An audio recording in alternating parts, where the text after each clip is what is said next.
తిరుపతి జిల్లాలో వైసీపీకి big shock తగిలింది. రాష్ట్ర అటవీశాఖ అభివృద్ధి కార్పొరేషన్ డైరెక్టర్ నైనా టీడీపీలో చేరారు.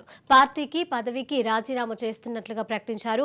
300 మంది అనుచరులతో ఆరణి శ్రీనివాసుల సమక్షంలో టీడీపీ తీర్థం పుచ్చుకున్నారు. ఈ సందర్భంగా కూటమి ఎమ్మెల్యే అభ్యర్థి ఆరణి శ్రీనివాసులు ప్రజలకు సేవ చేయడమే కూటమి నేతల ఉద్దేశమని అన్నారు.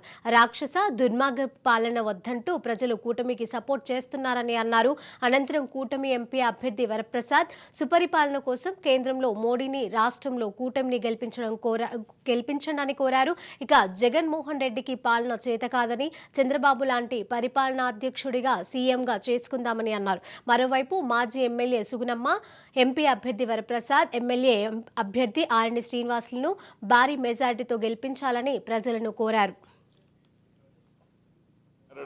మనస్ఫూర్తిగా ఆయన అభినందిస్తూ ఆయనతో పాటు దాదాపు 500 మంది పైన వైఎస్ఆర్ కాంగ్రెస్ పార్టీ నాయకులందరూ, మహిళలు కూడా పెద్ద సంఖ్యలో, ఆటో డ్రైవర్లు, కార్మికులు, మొత్తం మంది వైఎస్ఆర్ అభిమానులు అందరూ కూడా ఈరోజు నయనార్ సీను ఆధ్వర్యంలో మిగతా అనేక సంఘాల నుంచి కూడా ఈరోజు వైఎస్ఆర్ కాంగ్రెస్ పార్టీ నుంచి ఎన్డీఏ కూటమిలో చేరడం, ఆయన్ను మనస్ఫూర్తిగా అభినందిస్తూ ఆయన చేరడం, వారందరినీ కూడా ఆహ్వానించి వారికి సముచిత స్థానం ఈ ఎన్డీఏ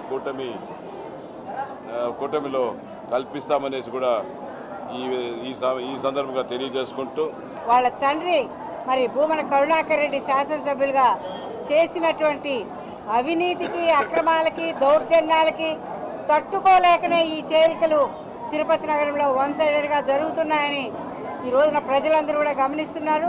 తప్పకుండా ఏదైతే మరి ఎన్డీఏ అభ్యర్థులుగా మన తిరుపతి నగరానికి పార్లమెంటు తరఫున డాక్టర్ వరప్రసాద్ గారు, కమలం గుర్తు, అదేవిధంగా ఆరణి శ్రీనివాసులు గారు, జనసేన గ్లాసు గుర్తు పైన అందరూ కూడా మీ యొక్క అమూల్యమైన ఓట్లను ముద్రించి అఖండ మెజార్టీతో కూడా గెలిపించాలని కోరుతున్నాను.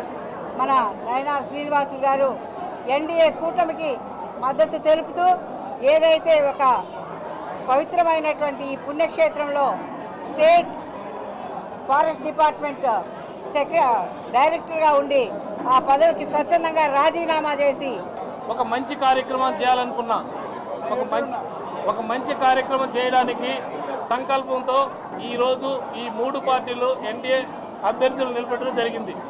కనుక నా మనసు పూర్తిగా ఈ ఎన్డీఏ అభ్యర్థిని గెలిపించుకునే ప్రయత్నంలో నా సహకారంతో ఒక 3000 మందిని జాయిన్ చేయించే విధంగా ప్రయత్నిస్తున్నాను. కాబట్టి ఈ రోజు నుంచి నా శక్తి వంచన లేకుండా